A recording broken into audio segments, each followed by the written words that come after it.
Hello and welcome to a video talking about the Guild Relic spheres. These are the spheres you get from the Event Bazaar under Guild Relic. And there are a handful of useful spheres here.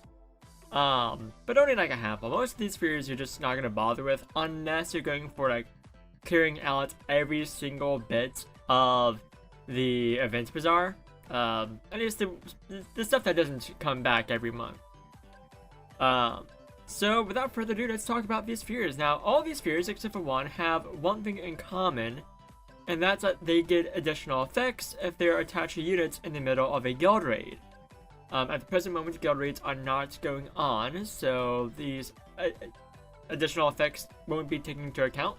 Not for this video, at least. So, in essence, you can think of like a potential second video out there, but probably not, because I'm not much of a guild raid person. But if you're doing Guild Raid, definitely take a look at the Guild Raid effects so you know what else you have access to.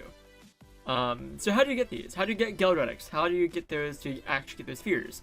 Well, one way you can get them is by doing Guild Raids, which as I mentioned aren't currently going on.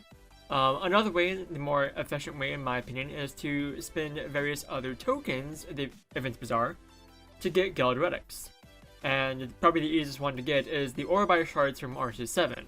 You can exchange the Ore Shards for guild tokens. Go to the guild exchange hall once you get, I think it's 1500, for a premium mystery chest. And those premium mystery chests will have 1000 guild relics in them.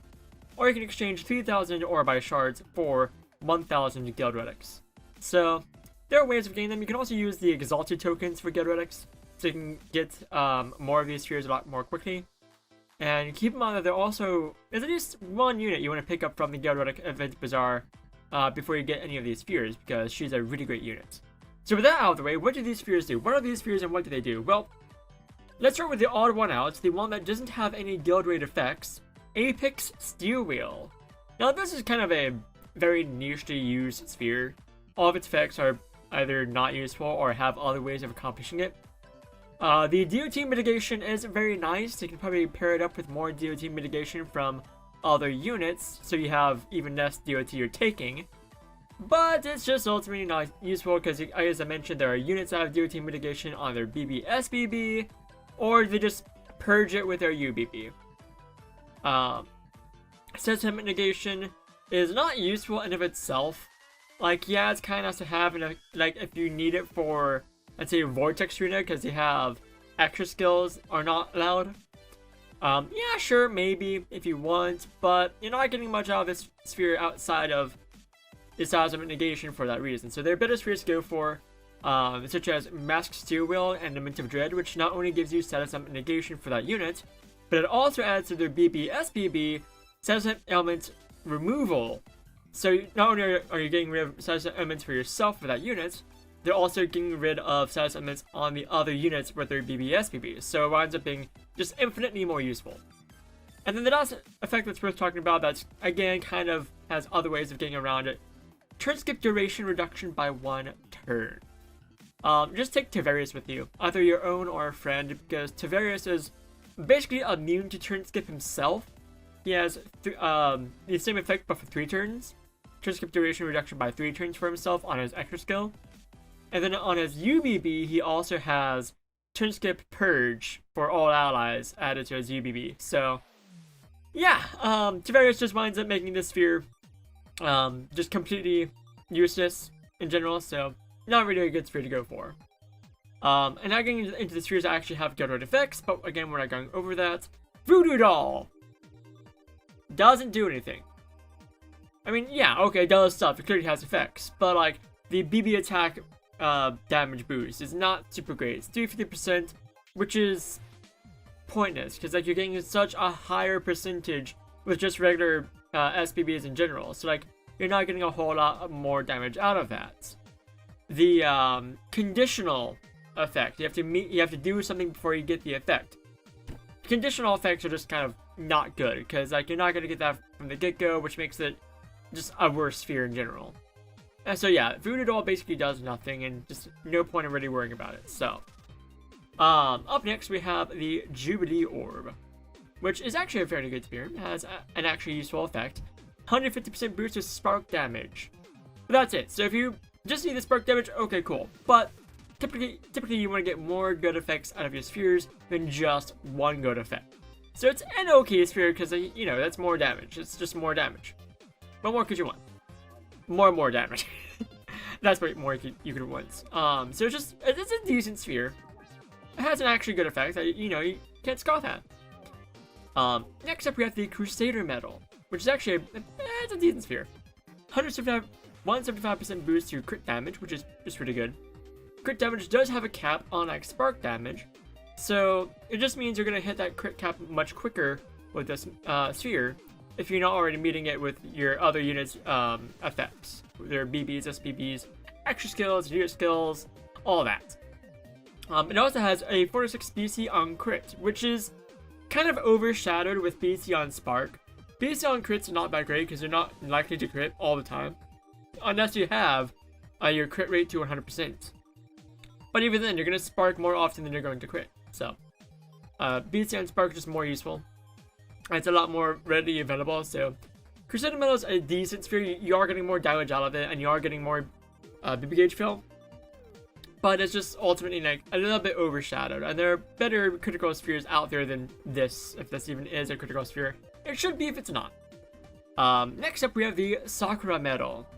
Has some things going on with it, as I mentioned with Apex Steerwheel, as the team mitigation, which, again, you know, just take what I said about Apex Steerwheel for that. But it also has damage reduction, just a flat damage reduction, which is actually pretty good. If you need more defensive buffs from your spheres, Sakura Medal is not a bad idea, but there are other spheres and other ways of getting damage reduction that just make it, you know, this sphere not as great. I mean, if you need something for that bulkiness, this is not a bad sphere. Definitely pick it up if you need that.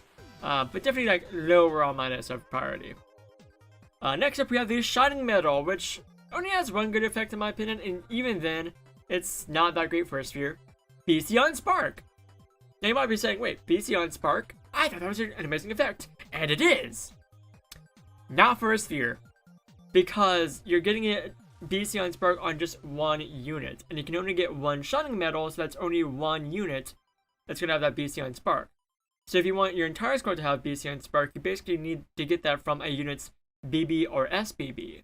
So if you're getting a BC on Spark from a unit's SBB already, there's no point in getting additional BC on Spark. You're already going to fill up your BB gauge, no problem, especially if you're using a newer unit that has BC on Spark through their SBB. So, yeah, Shining Medal is good on paper, but in practice, basically useless. And now we get into the spheres that are actually worth talking about, starting off with Snowbound Victory, which winds up being pretty good for older units that don't have a high attack parameter break, as it does give attack parameter break to 170,000, which is not the biggest we see, but it is still pretty good for older units that you might want to make usable for some reason. I don't know. But it also has, and this is the reason why you pick it up, 250% AWD, which is massive. I think that's one of the higher amounts on a sphere. I technically think that's beats out Victory Chant for EWD, and what's... But the thing is, you wouldn't use this over Victory Chant. Both this and Victory Chant, I believe, are the same type of sphere. Future me will let me know if I'm an idiot. And seeing as they are, you probably would use Victory Chant. You most definitely would use Victory Chant over the sphere. But in case it's not the same type, you can just throw this along with Victory Chant, and bam, that's live EWD, baby. Yeah, that's about it. Like, those are the two really good effects. This actually pairs up very nicely with spheres like Argus and the RT7 leaders spheres.